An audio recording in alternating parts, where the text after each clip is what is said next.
बिस्मिल्लाहिर्रहमानिर्रहीम। अस्सलाम वालेकुम दोस्तों, मैं हूं शाहिद नईम और जावास्क्रिप्ट की एक नई वीडियो के साथ हाजिर खिदमत हैं।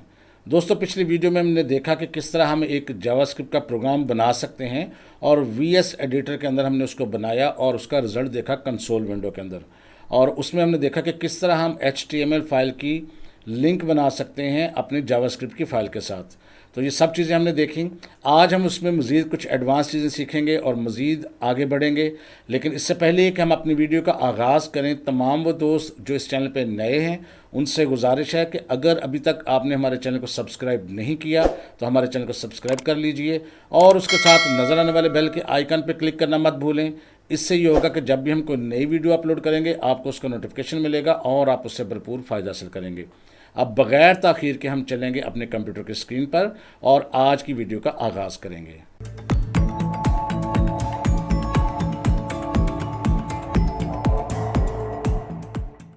तो दोस्तों, अब जिस मौजू पर हम गुफ्तगू करने जा रहे हैं वो है वेरिएबल्स। यानी आज की हमारी वीडियो का मौजू है वेरिएबल्स। वेरिएबल्स जावास्क्रिप्ट में क्या होते हैं, ये बहुत ही इंपॉर्टेंट टॉपिक है। अगर आपने कभी भी कोई भी लैंग्वेज सीखनी होगी, चाहे वो C++ है, PHP है, पाइथन है या कोई भी लैंग्वेज सीखनी हो, तो आपका वास्ता वेरिएबल्स से ज़रूर पड़ेगा। अगर आप वेरिएबल्स को समझ जाएंगे तो आपकी पूरी की पूरी लैंग्वेज कोई भी आपने सीखनी हो वो आसानी से सीख सकेंगे। तो ये है बहुत आसान, थोड़ी सी आपकी तवज्जो चाहिए होगी। मैं कोशिश करूँगा आपको रोज़मर्रा की ज़िंदगी में से मिसालें देकर आपको वेरिएबल्स का कॉन्सेप्ट क्लियर करवा दूँ। तो बेसिकली पहले देखते हैं वेरिएबल्स की डेफिनेशन छोटी सी क्या है। Variables are containers where we can store our digital data.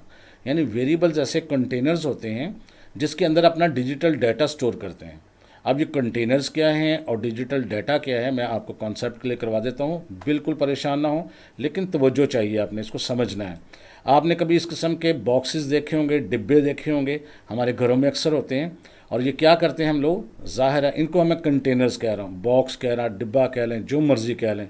तो इनको किस लिए यूज़ करते हैं, ज़ाहिर है चीज़ें स्टोर करने के लिए यूज़ करते हैं। कोई फल रख लिया, कुछ सब्ज़ी रख ली, कोई सैलड रख लिया या कोई खुश्क मेवाजात रख ली, कुछ भी आप रख सकते हैं। तो ये डिब्बे हमारे घरों में मौजूद होते हैं, मैं इनको कह रहा हूँ कंटेनर।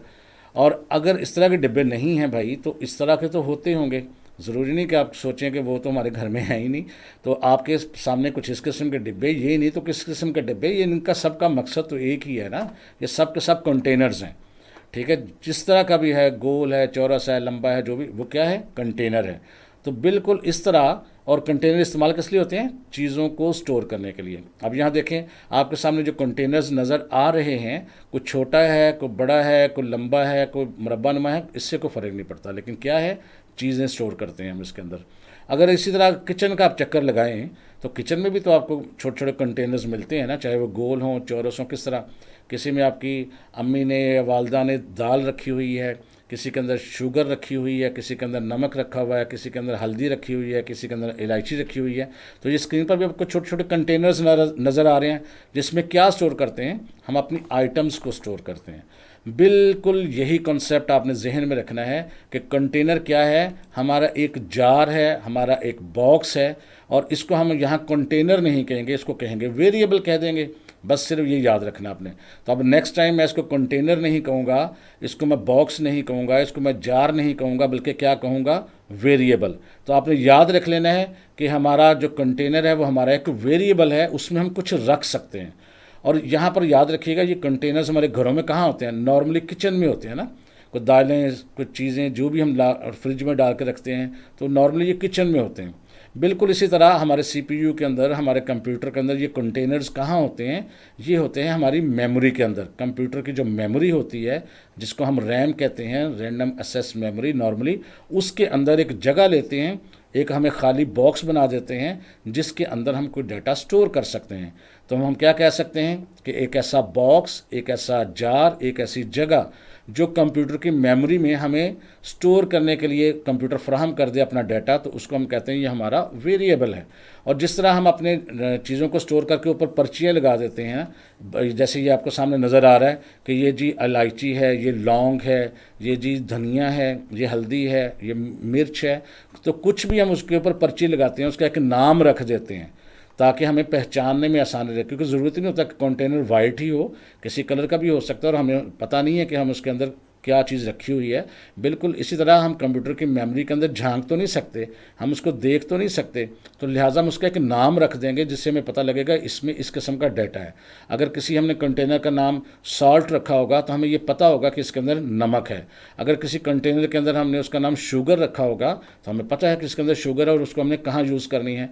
अब ये तो आपको पता है ना, शुगर कहाँ यूज़ करनी है, सॉल्ट कहाँ यूज़ करना है, चिली कहाँ यूज़ करनी है। बिल्कुल इसी कॉन्सेप्ट के तहत आप कंप्यूटर मेमोरी के अंदर एक जार बनाते हैं, एक बॉक्स बनाते हैं, एक वेरिएबल बनाते हैं, उसके अंदर कुछ डाटा स्टोर होता है और जिस किस्म का वो डाटा हो, जिस किस्म नौइयत का डाटा हो, उस किस्म का उसको हम नाम दे देते हैं ताकि बाद में हमें पहचानने में आसानी हो।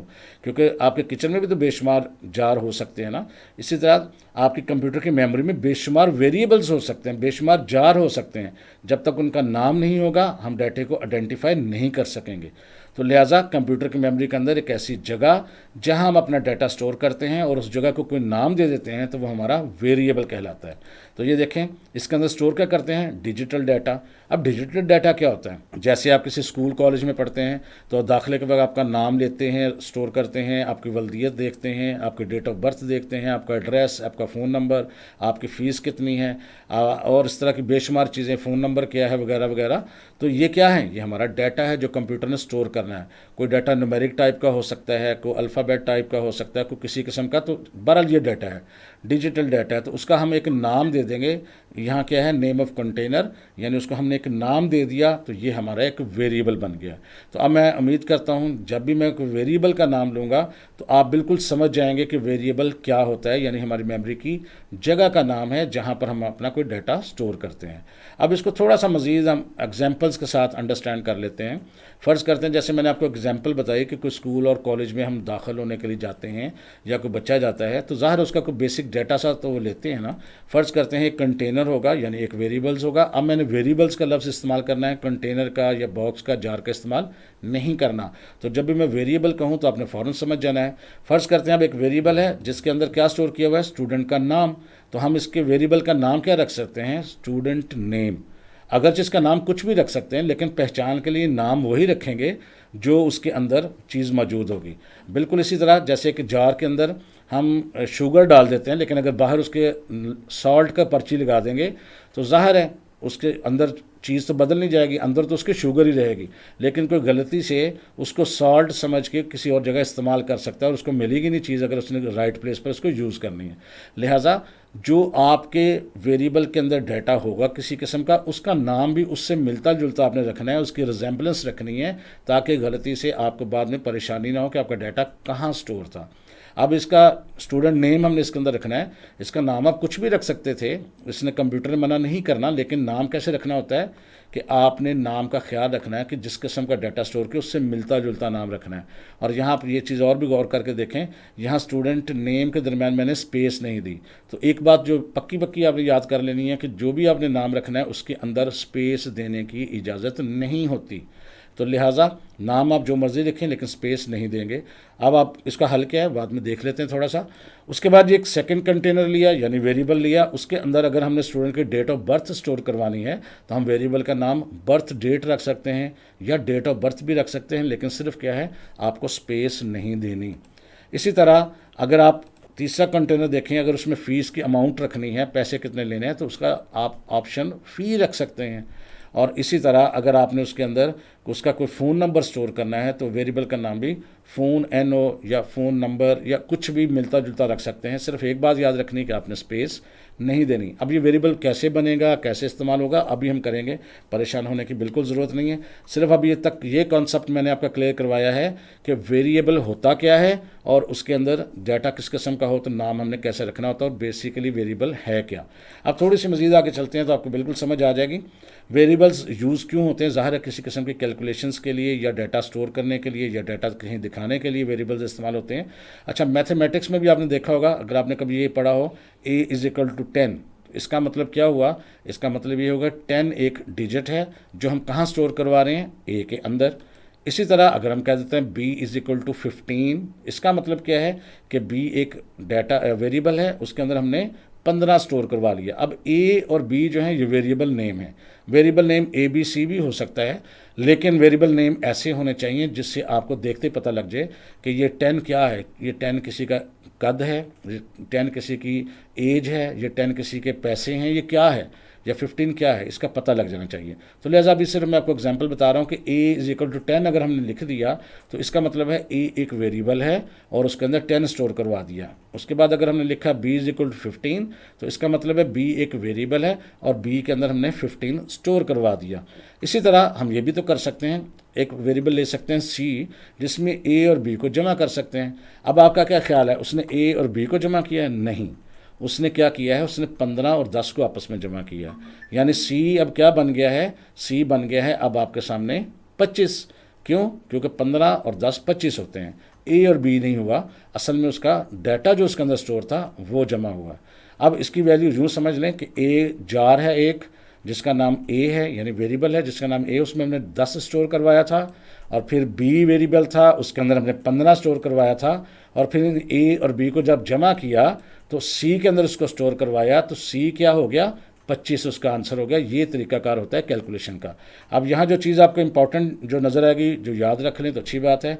हम कहते हैं कि here equal sign is called assignment operator. यानी हम कहते हैं ना A = 10, तो 10 कहाँ चला जाता है, A में।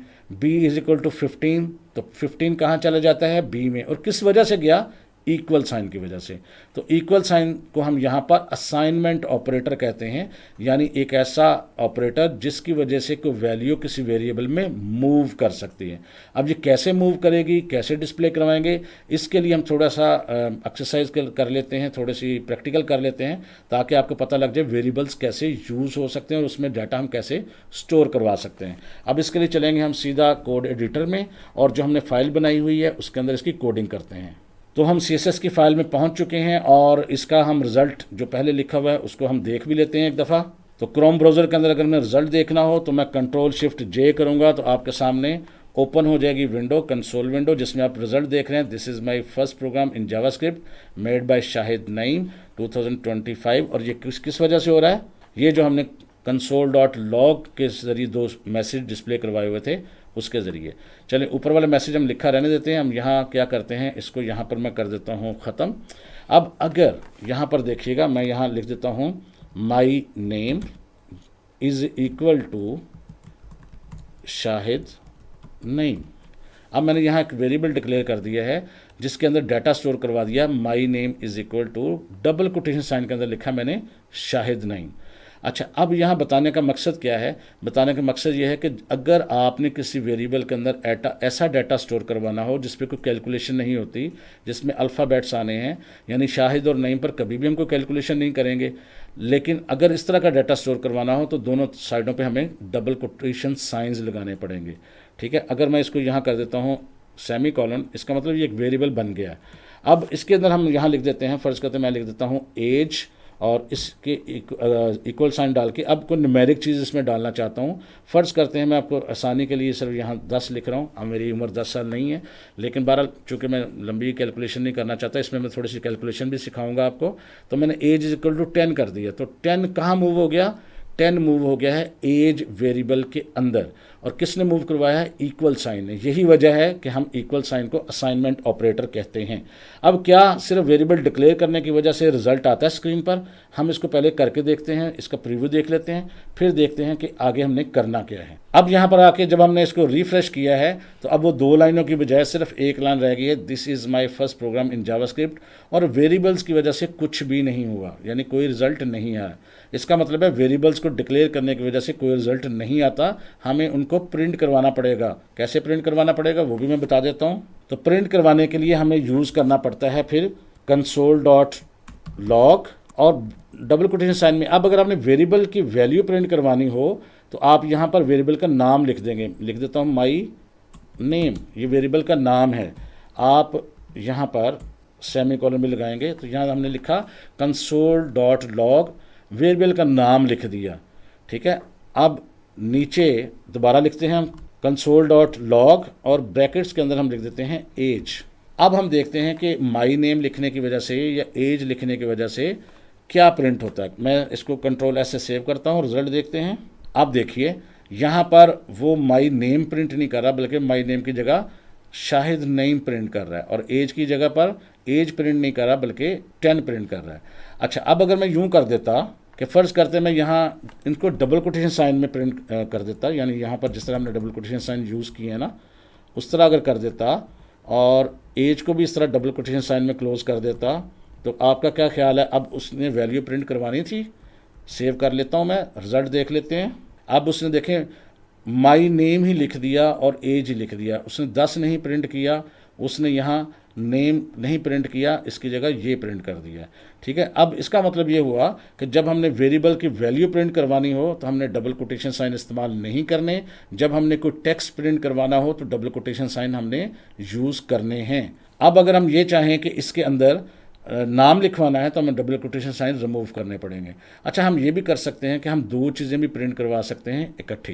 कैसे? यहाँ फ़र्ज़ कर रहे हैं, मैं लिख देता हूँ, मैं इसको कैपिटल कर देता हूँ माई नेम और एन भी बड़ा कर देता हूँ, ये सिर्फ टेक्स्ट ही प्रिंट होगा, और यहाँ मैं यहाँ कॉलन लगा देता हूँ और यहाँ मैं लिख देता हूँ माई एज। ये मैंने सिर्फ टेक्स्ट ही लिखा है, एक दफ़ा सेव करके रिजल्ट देख लें। ये देखें माई नेम और माई एज प्रिंट हो रहा है, इसके आगे भी मैं कॉलन लगा देता हूँ। ये देखें एज के आगे भी मैं थोड़ा सा कॉलन लगा देता हूँ। ऐसे कुछ भी प्रिंट नहीं हुआ, सिर्फ हमने टेक्स्ट ही प्रिंट करवाया। अब अगर हम ये चाहें कि माई नेम के आगे हमारा नेम प्रिंट हो जाए और माई एज के आगे हमारी एज प्रिंट हो जाए, तो आप क्या कर सकते हैं? अब यहाँ पर कॉमा दे सकते हैं और आगे लिख सकते हैं वेरिएबल का नेम, माई नेम। ठीक है, और अब कोटेशन साइन नहीं देने, अगर कोटेशन साइन दे दिए तो फिर माई नेम ही प्रिंट होगा, और माई एज के आगे अगर कॉमा दे के यहाँ पर आप एज लिख देंगे, यानी वेरिएबल का नाम लिख देंगे, तो अब उस वेरिएबल की वैल्यू प्रिंट होगी। कंट्रोल एस करके रिजल्ट देखते हैं। ये देखें, अगर आपको यहाँ पर किसी किस्म का प्रॉब्लम आ रही है तो आपने देख लेना है कि ये अनकॉट यानी कोई एरर आया। कहाँ पर एरर आया? ये देखें लिखा हुआ है लाइन नंबर 4 पर एरर है। ये देखें यहाँ पर भी लिखा हुआ है लाइन नंबर 4 पे। हमने लाइन नंबर 4 पे क्या एरर दिया है इसको एक दफ़ा चेक करते हैं। अच्छा जी, अब यहाँ पर देखें, अगर आपने देखने पर आपको गलती की समझ आ गई है तो ठीक है, नहीं आई तो अपने आप को सोचें, यहाँ पर बेशक वीडियो को रोक कर इस कोड को देखें कि क्या गलती है इसमें। इसमें गलती ये है कि जब हमने वेरिएबल का नाम रखा था तो यहाँ रखा था माई नेम, तो हमने जब टाइप कर दिया है तो उसका मतलब ये हो गया कि ये एम डालना था, एम की जगह मुझसे गलती से एन डल गया है, तो मैंने यहाँ एम कर दिया दोबारा। अब इसको मैं कंट्रोल एस से सेव करता हूँ। तो यह लिहाजा अगर इस किस्म का एरर आए तो आप उस लाइन को गौर से देखना है कि इसमें मैंने कहाँ गलती की है, उसको गलती को ढूंढना है, आपने खपना है, और बिल्कुल परेशानी होना। ये एरर हर एक के आते हैं, मेरे भी आते हैं छोटे छोटे। ये देखें कोई एरर की वजह नहीं थी, लेकिन गलती करते हुए इंसान को नहीं समझ आती। बाज़ को तो वो टाइपिंग में मिस्टेक कर देता है, और कोई कॉमा लगाना भूल जाता है, कहीं को सेमी कॉलन लगाना भूल गया, कोटेशन साइन लगाना भूल गया, तो उसकी वजह से एरर आते हैं। तो अपने एरर तलाश करना होता है तहम्मुल से। ये जैसे जैसे आप प्रैक्टिस करते जाएंगे ये आपकी एरर जो है ख़त्म होते जाएंगे, कोई परेशानी की बात नहीं है। रिजल्ट देखते हैं। तो अब देखें, वहाँ लिखा हुआ है माई नेम, टेक्स्ट लिखा हुआ है और आगे लिखा हुआ है शाहिद नईम, और माई एज और आगे लिखा हुआ है 10। अब इसी तरह आप इसमें कोई कैलकुलेशन भी कर सकते हैं, मज़ीद वैल्यू भी ऐड करवा सकते हैं। कैसे देखते हैं। अब फ़र्ज़ करते हैं हमने लिखना है माई एज इज़ 10 ईयर्स। अगर ईयर्स भी लिखवाना हो तो एज के आगे हम डाल के मज़ीद कॉमा और डबल कोटेशन साइन के अंदर हम लिख देते हैं ईयर्स। ये देखें my age is 10 years. Control S करते हैं, रिजल्ट देखते हैं। ये देखें लिखा हुआ है my name Shahid Naeem, my age 10 years. अगर आप माई एज इज़ लिखना चाहें वो भी लिख सकते हैं, और इनका आपस में फासला कम करना चाहें वो भी कर सकते हैं। ये देखें एज के साथ ही यहाँ पर हम लिख देते हैं इज़, और यहाँ पर जो फासला ईयर्स के अंदर है इसको भी ख़त्म कर सकते हैं। कंट्रोल एस करते हैं, रिजल्ट देखते हैं। तो ये देखें my name Shahid Naeem, my age 10 years. और किसी भी वक्त आप कोई चीज़ चेंज कर सकते हैं। फ़र्ज़ करते हैं मैं यहाँ नाम चेंज करना चाहता हूँ, मैं यहाँ कोई और नाम रखना चाहता हूँ, मसलन मैं यहाँ रख देता हूँ साद नईम। मैंने साद नईम रख दिया। अब एज फ़र्ज़ करें मैं किसी की रखना चाहता हूँ 20 साल, 10 साल, 5 साल, चले मैं 1 साल कर देता हूँ या 2 साल कर देता हूँ, ऐसा कर देते हैं 2 साल कर देता हूँ जी। तो ये 2 साल को देखते हैं, कंट्रोल एस करके देखें रिज़ल्ट चेंज हो जाएगा। देखें नाम भी चेंज हो गया, साल भी चेंज हो गया। अच्छा, अब आपको पता है एक चीज़ का कि अगर आपके पास साल मौजूद हो तो आप महीने कैलकुलेट कर सकते हैं। मसलन अगर आप किसी शख्स की उम्र 1 साल है और आपसे पूछा जाए भाई उसकी महीनों में उम्र कितनी है, तो आप फ़ौरन बता देंगे कि उसकी महीनों में उम्र 12 है, यानी 12 महीने उसकी उम्र है। और अगर आप उससे पूछते हैं भाई उसकी उम्र 2 साल है तो कितने महीने बने, तो आप कहेंगे 24 महीने। क्यों? क्योंकि आप सालों को महीनों से 12 से ज़रब दे देंगे तो आपके महीने निकल आएंगे। तो अब अगर आपने यहाँ कैलकुलेशन करनी हो, एज को मंथ्स में बनाना हो, तो यहाँ पर हम लिख सकते हैं, जैसे मैं लिख देता हूँ यहाँ पर मंथ्स इज इक्वल टू, अब एज के अंदर आपकी एज मौजूद है, अगर यहाँ हम लिख देते हैं एज, और मल्टीप्लाई के लिए निशान जो इस्तेमाल होता है वो स्टेरिक का होता है, और इसको 12 से हम दे देते हैं ज़रब और सेमीकोलन। इसका मतलब ये हुआ कि जो भी एज होगी, चाहे वो 2 है 1 है, तो उसको 12 से हम ज़रब देंगे तो क्या निकलेगा, महीने। कैलकुलेशन हुई है, यानी एज को 12 से ज़रब दिया गया है और स्टोर कहाँ किया गया है, मंथ्स के अंदर। मंथ से क्या है, एक वेरिएबल है। तो क्या ये इस तरह से कैलकुलेशन करने से प्रिंट होगी स्क्रीन पर? बिल्कुल नहीं होगी। जब तक कोई चीज़ console.log से आप नहीं लिखेंगे वो प्रिंट नहीं होगी। कंट्रोल एस करते हैं तो पहले मैं इसको देखता हूँ कि प्रिंट हुई है कि नहीं, ताकि आपको पता लग जाए। ये देखें यहाँ लिखा हुआ है 7 नहीं और 2 साल इसकी उम्र है। अब हम देखते हैं, अब हम इसको प्रिंट करवाते हैं यानी मंथ्स को। तो यहाँ हम लिख सकते हैं console.log और ब्रैकेट्स के अंदर हम यहाँ लिख देते हैं एज इन मंथ्स इज़, और साथ कॉलन डाल सकते हैं हम, यानी एज इन मंथ्स क्या है, अभी हमने वैल्यू प्रिंट नहीं करवाई। अगर इसको कंट्रोल एस करके देखें तो सिर्फ टेक्स्ट प्रिंट होगा। ये देखें एज इन मंथ्स तो लिखा गया है लेकिन आगे वैल्यू प्रिंट नहीं हुई। अब अगर हमने वैल्यू प्रिंट करवानी है तो सिर्फ डबल कोटेशन साइन के आगे कॉमा डालना है और वेरिएबल का नाम लिखना है जो आपको पता होना चाहिए। आपने रखा हुआ है मंथ्स, नाम आप कोई भी रख सकते हैं। कंट्रोल एस किया, सेव करके अब रिजल्ट देखते हैं तो देखें जी उसने बताया नेम 7 नेम है, age is 2 years, age in months 24। अगर आप चाहें आगे मंथ्स भी लिखा जाए वो भी लिखा जाएगा। कैसे लिखा जाएगा, यहाँ पर आपने रखना है कॉमा और यहाँ पर लिखना है मंथ्स। ये ले कंट्रोल एस करके देखते हैं। अब देखें तो ये देखें हमने बेसिकली console.log के ज़रिए एक टेक्स्ट को साथ अटैच करवाया है, कॉमा दे के वेरिएबल को प्रिंट करवाया है, कॉमा दे के फिर हमारा टेक्स्ट जो है आगे प्रिंट हुआ। और इस टेक्स्ट को हम स्ट्रिंग भी कहते हैं। कंप्यूटर की ज़ुबान में जो टेक्स्ट लिखते हैं डबल कोटेशन साइन में, उसको हम स्ट्रिंग भी कह सकते हैं। अच्छा, अब ये जो कैलकुलेशन की है बड़ी सिंपल सी कैलकुलेशन है। अगर हम सिर्फ एज चेंज करेंगे तो देखें महीने खुद ब खुद ही चेंज होंगे। देखिए अगर हम चाहते हैं कि इसकी एज फ़र्ज़ करते हैं 1 साल होती, सिर्फ एक वैल्यू चेंज की है, कंट्रोल एस। अब देखते हैं तो खुद ब खुद उसने कहा जी इसके 12 मंथ्स जो है, महीने जो है उम्र है। अब अगर मैं कहता हूँ इसकी उम्र 10 साल है, कंट्रोल एस करते हैं, रिजल्ट देखते हैं तो देखिए उसने कहा जी 120 महीने इसकी उम्र है। अब अगर हम उसको ये कहते हैं कि इसकी उम्र 37 साल है तो हमें अब मुश्किल होगी कैलकुलेशन में, लेकिन कंप्यूटर फ़ौरन करेगा। तो देखें उसने फ़ौरन कह दिया इसकी महीने 444 मंथ्स जो है इसकी एज है। अगर हम किसी बंदे की कहते हैं इसकी उम्र जो है वो 57 है, कंट्रोल एस करते हैं तो उसने फ़ौरन देखें 684 मंथ्स जो है इसकी कैलकुलेशन करके आपको दिखा दिया। इस प्रोग्राम के ज़रिए आपने कैलकुलेशन करना सीख ली है। इसी तरह आप और कैलकुलेशंस भी कर सकते हैं, जिस तरह आपकी ज़रूरत हो आप उस तरह के कर सकते हैं। अभी जब हमने पीछे एग्जांपल्स देखी हैं तो वो भी आप कर सकते हैं। फ़र्ज़ करते हैं मैं यहाँ पर इसको आपने नोट भी कर लेना है, लेकिन मैं यहाँ पर इसी के अंदर चाहें तो कर सकते हैं, या मैं एक और फाइल भी बना सकता हूं, लेकिन मैं इसको ये करता हूं, आप इसको नोट कर लीजिएगा। मैं इसी के अंदर आपको एक और प्रोग्राम लिख कर देता हूं। फ़र्ज़ करते हैं मैं यहाँ पर लिखता हूं a is equal to, let's suppose मैं यहाँ लिखता हूं 20 और semicolon, b is equal to फ़र्ज़ करते हैं 5 ये, और यहाँ मैं कहता हूँ console.log और ब्रैकेट्स के अंदर लिख देता हूँ वैल्यू 1, और यहाँ पर मैं यहाँ कोटेशन साइन क्लोज नहीं कर रहा और ना लगाए हैं मैंने। देखते हैं एरर आता है या नहीं आता है। कंट्रोल एस करता हूँ, देखते हैं क्या होता है। देखें उसने एरर कह दिया, उसने कहा एरर है आपकी लाइन नंबर 3 पे। 3 पे क्या एरर है, 3 पे एरर ये है ना तो हमने इसको कोटेशन साइन दिए हैं और ना ये एक वेरिएबल है, ठीक है। लिहाजा अगर हम इसको कोटेशन साइन देते यहाँ पर सिर्फ और यहाँ पर, तो क्या होता, कंट्रोल एस करके अब ये एज इट इज़ प्रिंट हो जाता। तो ये देखें वैल्यू नंबर 1। अब यहाँ पर वैल्यू नंबर 1 के आगे हम कॉमा डाल के अगर हम लिख देते हैं ए, कैपिटल ए लिखेंगे क्योंकि कैपिटल ए से हमने उसको डिक्लेयर किया है। अब इसको भी कैपिटल ही कर, या उसको ए को छोटा कर लेते हैं हम लोग। अच्छा, यहाँ पर कैपिटल ए और स्मॉल ए में फ़र्क है, ये मैं अभी आपको बता भी देता हूँ थोड़ा सा। तो स्मॉल ए को हमने रखा है और यहाँ पर भी हम स्मॉल ए ही यूज़ करेंगे। यानी अगर हम कैपिटल ए रखेंगे तो वो अलग चीज़ है, स्मॉल ए रखेंगे तो वो अलग चीज़ है। अभी आपको करके दिखा भी देता हूँ। अच्छा, ये पहली वैल्यू आपने प्रिंट करवा दी। अब दूसरी करेंगे console.log और ब्रैकेट्स के अंदर लिख देते हैं वैल्यू 2 और यहाँ कॉमा दे के लिख देते हैं b और सेमीकोलन। अब दोनों को हमने दिखाया है, कंट्रोल एस करके रिजल्ट देखते हैं। अब देखें वैल्यू 1 20, वैल्यू 2 5। अब अगर हम यहाँ इसको यूँ लिखते हैं, फ़र्ज़ करते हैं यहाँ लिख देते हैं हम console.log और ब्रैकेट के अंदर लिख देते हैं a plus b is equal to, और यहाँ पर हम a और प्लस b को प्लस कर देते हैं, कॉमा लगा के हम यूँ भी लिख सकते हैं, ज़रूरी कि अलग कैलकुलेशन करें। a प्लस b हम लिख सकते हैं और आखिर पर सेमीकोलन लगा सकते हैं और इसको सेव करते हैं। तो अब देखें वो दोनों को जमा करके वैल्यू भी दिखा देगा, वैल्यू नंबर 1, वैल्यू नंबर 2, और दोनों को जमा करके आंसर दिखा रहा है। अच्छा, इसको 01 की वैल्यू 01 की बजाय हम लिख देते हैं वैल्यू ऑफ a, ताकि आसानी से आपको समझ भी आ जाए, और इसको मैं b लिख सकता हूँ। तो आप इस तरह की चीज़ें चेंज कर सकते हैं। अब ये जो आखिरी लाइन है इसको मैं यहाँ से करता हूँ कॉपी कंट्रोल C से और एंटर करके कंट्रोल V करता हूँ, और यहाँ पर मैं लिख देता हूँ a माइनस b। तो इसका मतलब आप माइनस b कर सकते हैं, ये देखें।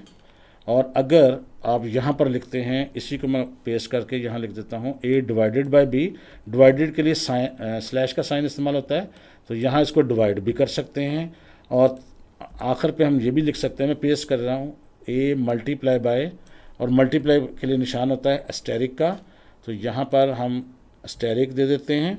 तो ये देखें हमने एक कोड लिख लिया, छोटा सा प्रोग्राम लिख लिया, जिसमें हम a को b के साथ जमा भी कर रहे हैं, माइनस भी कर रहे हैं, डिवाइड भी कर रहे हैं और ज़रब भी कर रहे हैं, सबको हम प्रिंट करवा रहे हैं। और कंट्रोल एस करते हैं, रिज़ल्ट देखते हैं। ये देखें आपको उसने बताया कि पहले वैल्यू a है 20, वैल्यू b है 5, दोनों को जमा करेंगे तो 25, a में से b माइनस करेंगे तो 15 रह जाएगा, अगर दोनों को आपस में तकसीम करेंगे तो 4 आ जाएगा, और अगर आपने उसको आपस में मल्टीप्लाई कर दिया 20 मल्टीप्लाई बाय 5 और 100 उसकी वैल्यू आ जाएगी। ये बिल्कुल एग्जैक्ट जो है कैलकुलेशन आपको दे रहा है। अच्छा, यहाँ पर मैं एक चीज़ और आपको बता रहा था कि छोटा a और बड़े a में फ़र्क है।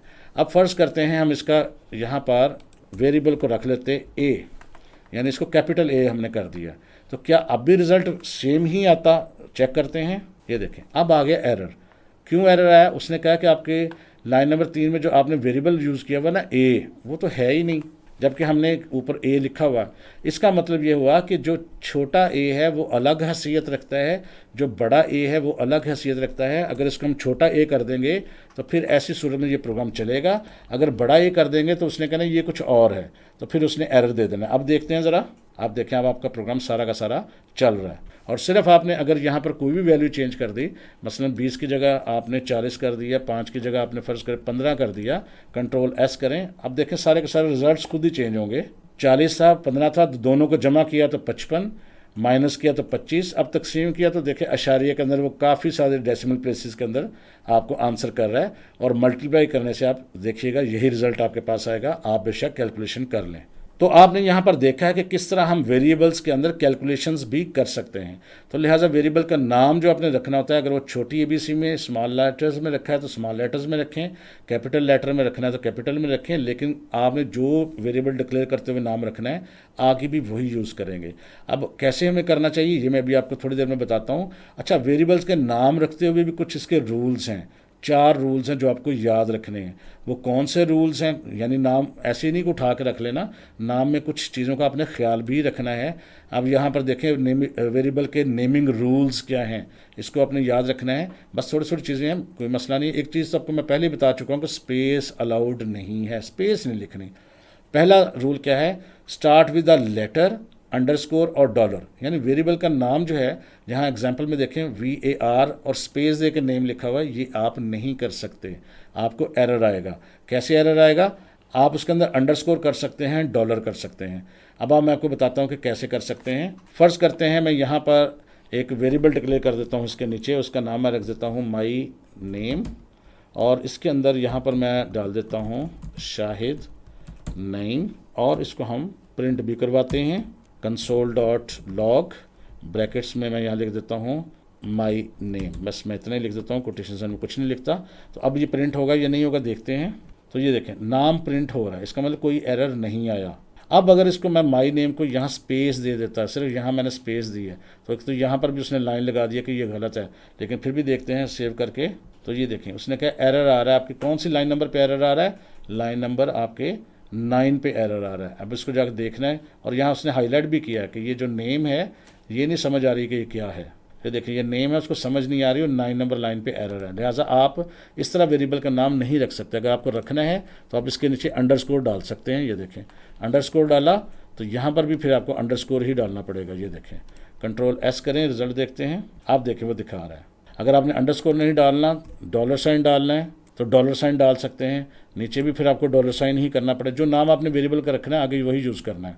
सेव करते हैं तो ये देखें अब भी वो सही चल रहा है। लिहाजा आप स्पेस नहीं दे सकते और इसके शुरू में कोई नंबर भी नहीं दे सकते। जैसे कि यहाँ पर देखिएगा, अगर इसके शुरू में माई नेम के शुरू में अगर मैं कोई भी नंबर दे देता हूँ, फ़र्ज़ करते हैं मैं यहाँ पर लिख देता हूँ जी 2, तो यहाँ पर भी आके मैं लिखता हूँ 2, तो देखिएगा क्या होता है। सेव किया तो ये देखें एरर आया, लाइन नंबर 9 पे एरर है। किस चीज़ का एरर है, इनवैलिड अनएक्सपेक्टेड टोकन, यानी इनवैलिड आपने उसको डिक्लेयर किया।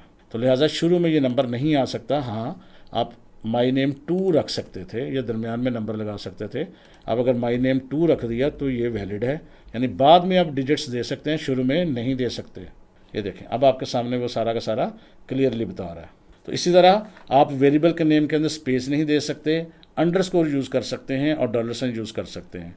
अब इसी तरह सब सीक्वेंट करेक्टर्स यूज़ कर सकते हैं। जैसे मैंने अभी आपको बता दिया कि वेरिएबल के नंबर के अंदर अगर आपने 1 2 इस्तेमाल करना है तो आगे चल के एंड पर आप उनको यूज़ कर सकते हैं। नो रिजर्व वर्ड्स, जो इसके अपने रिजर्व वर्ड्स हैं ना, यानी इसके अपने जो की वर्ड्स हैं, यानी जो हम यूज़ करेंगे आगे चल के मज़ीद, जैसे कंसोल अभी तक हमने पढ़ा है, तो ये जो है कीवर्ड्स हैं और ये वेरिएबल्स के तौर पर इस्तेमाल नहीं हो सकता। तो क्या हम कंसोल नाम रख सकते हैं किसी अपने वेरिएबल का, रख के देखते हैं। अगर हम इस वेरिएबल का नाम जो माई नेम था इसको हम कर देते हैं कंसोल, और यहाँ पर उसको प्रिंट भी कंसोल के नाम से ही ज़ाहिर कराएंगे। तो यहाँ हमने कंसोल वेरिएबल का नाम रखा, तो क्या ये वैलिड है। कंट्रोल एस करके रिजल्ट देखते हैं। देखें एरर आ गया, यकीनन ये वैलिड नहीं है क्योंकि कंसोल जो है वो इसका अपना एक कीवर्ड है। हाँ अगर इसको कैपिटल सी कर देते, तो मैंने आपको पहले बताया कि कैपिटल सी करेंगे तो वो चीज़ मुख्तलिफ हो जाती है।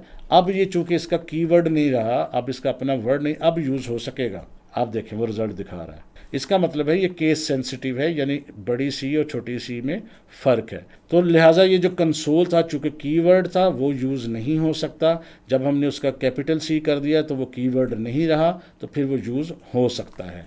तो उम्मीद है ये तीसरा रूल भी समझ आ गया होगा। और चौथा और आखिरी रूल ये है कि ये सेंसिटिव है। ये पहले भी मैं आपको बता चुका हूँ कि वेरिएबल का नाम मुख्तलिफ होगा। अगर आपने जैसे लिखा है वेरिएबल नेम और VAR नेम, तो ये दोनों मुख्तलिफ हैं। मिसाल के तौर पे अगर यहाँ कंसोल को काट के मैं लिख देता हूँ माई नेम और इसके अंदर लिख दिया शाहिद नेम, और अगर मैं यहाँ लिख देता हूँ माई नेम और इसके अंदर मैं लिख देता हूँ फ़ारूक सादिक, ये मैंने लिख दिया, तो अब आपके ख्याल में दोनों सेम नेम है। देखिए माई नेम लिखा, N कैपिटल है, दूसरे में माई नेम लिखा तो N छोटा है। अब यहाँ पर हम पहले देखते हैं छोटा लिख के, मैंने यहाँ माई नेम प्रिंट करवाया। अब आपके ख्याल में दोनों में से कौन सा नाम प्रिंट होगा, यकीनन नीचे वाला होगा। चेक करते हैं तो ये देखें नीचे वाला नाम जो है वो प्रिंट हुआ है। और अगर इसका मैं N सिर्फ कैपिटल बड़ा कर देता तो अब वो ऊपर वाला नाम प्रिंट करता। ये देखें ऊपर वाला नाम प्रिंट हुआ है। तो इसका मतलब होता है कि ये केस सेंसिटिव है। अगर उसमें एक लेटर भी बड़ा छोटा आ जाए तो फिर उसकी नवैयत चेंज हो जाती है।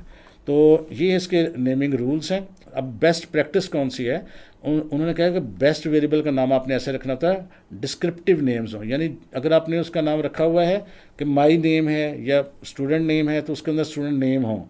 अगर आपने उसके अंदर फ़र्ज़ करें एड्रेस लिखा होता है तो आप लिख सकते हैं वेरिएबल का नाम स्टूडेंट एड्रेस। तो जिस किस्म का डाटा हो उस किस्म को डिस्क्राइब करते हुए आपने वो चीज़ रखनी होती है। इसी तरह camel case for variables, camel case क्या होता है कि अगर आपने फ़र्ज़ कर लिखना होता है फर्स्ट नेम सेकंड नेम, तो फर्स्ट को ये F छोटा डाल दें और नेम को बड़ा डाल दें। जैसे होता है कॉलेज फ़ी, ये मैंने पूरा लफ्ज़ लिखना है कॉलेज फ़ी, तो कॉलेज को छोटा लिख दें, जब फ़ी लिखना शुरू करें तो उसका F जो है वो कैपिटल कर दें। बिल्कुल इस तरह जिस तरह यहाँ मैंने ऊपर नाम लिखा है माई नेम, तो माई को मैंने स्मॉल लेटर्स में लिखा है और नेम का N जो है कैपिटल कर दिया है। तो इसको हम क्या कहते हैं, ये कैमल केस स्टाइल है। तो ये कैमल केस स्टाइल जो है वर्ल्ड वाइड यूज़ होता है और बहुत ज़्यादा लोग यूज़ करते हैं, प्रोफेशनल प्रोग्रामर्स इसी को अडॉप्ट करते हैं। लिहाजा अगर आपने इसको सीखना है तो आप कैमल केस जो स्टाइल है इसी को अडॉप्ट करें। इसी तरह उन्होंने कहा अवॉइड सिंगल लेटर्स नेम, यानी जिस तरह अभी हमने शुरू में किया था ना, a is equal to 10, b is equal to 20, तो सिंगल लेटर्स वाले वेरिएबल अगर आप यूज़ तो कर सकते हैं लेकिन ये टेक्निकली अच्छी टेक्निक नहीं है। इसी तरह कॉन्स्टेंट्स इन अपर केस, कॉन्स्टेंट क्या होते हैं, जिस तरह एक वेरिएबल्स के जार है ना हमारे पास, इसी तरह कॉन्स्टेंट के भी जार हैं, वो भी जार ही हैं। सिर्फ फ़र्क ये होना है, अभी हम आगे यूज़ करेंगे, कि वेरिएबल की वैल्यू तो किसी वक्त भी चेंज हो सकती है। जैसे अगर हमने a के अंदर 10 लिखा है तो बाद में हम a के अंदर 20 भी कर सकते हैं, लेकिन कांस्टेंट जो होता है, जो भी हम सीखेंगे कि वो कैसे बनाना है, जो उसके अंदर एक दफ़ा वैल्यू डाल दी अब आप फिर उसको आप तब्दील नहीं कर सकेंगे, तो उसको कहते हैं ये कांस्टेंट है। और कांस्टेंट को हमेशा कैपिटल लेटर्स में लिखेंगे इन फ्यूचर जब हम इस पर काम करेंगे, तो कोई भी मुश्किल चीज़ नहीं है। इसी तरह avoid global variables, global variables क्या होते हैं ये आगे चल के हम पढ़ेंगे, जब हम ब्लॉक्स को पढ़ेंगे, जब हम फंक्शंस को पढ़ेंगे। तो ग्लोबल वेरिएबल्स होते हैं बेसिकली जो पूरी के पूरे आपके प्रोजेक्ट में यूज़ हो सकते हैं, और ब्लॉक वेरिएबल्स वो होते हैं जो जिस ब्लॉक में डिक्लेयर किए जाएँ उसी पर ही काम करें। ये इंशाल्लाह ताला नेक्स्ट हम पढ़ेंगे, बिल्कुल भी मुश्किल नहीं है। तो आज का मकसद सिर्फ ये था कि आपको बता दिया जाए कि वेरिएबल्स क्या होते हैं, किस तरह डिक्लेयर किए जाते हैं, किस तरह उनको प्रिंट करवाया जाता है, किस तरह उन पर कैलकुलेशंस की जाती हैं। तो मैं उम्मीद करता हूँ ये वीडियो आपको समझ आ गई होगी। अगर आपको ये टॉपिक क्लियर हो गया है, समझ आ गया है, तो उसके जवाब में आपने मुझे रिप्लाई करके ज़रूर बताना है कि आपको इसकी समझ आ गई है। तो मुझे आपने मैसेज करके ज़रूर बताना है, और अपने मैसेज के अंदर अपने अपना नाम और अपने शहर का नाम ज़रूर लिखना है, ताकि मुझे पता चले कि आप जावास्क्रिप्ट कहाँ से सीख रहे हैं। तो मैं उम्मीद करता हूँ ये वीडियो आपको अच्छी लगी होगी। वीडियो अच्छी लगी, पसंद आई तो इसको लाइक भी कीजिए, और हो सके तो इसको शेयर भी कीजिए अपने व्हाट्सएप के ग्रुप में, सोशल मीडिया के प्लेटफॉर्म में, ताकि बाकी लोग भी इससे फ़ायदा हासिल करें। तो इसके साथ ही आपसे इजाज़त चाहूँगा। इंशाअल्लाह ताला दोबारा मुलाकात होगी कुछ नई चीज़ों के साथ। तब तक के लिए इजाज़त दीजिए। अल्लाह हाफ़िज़।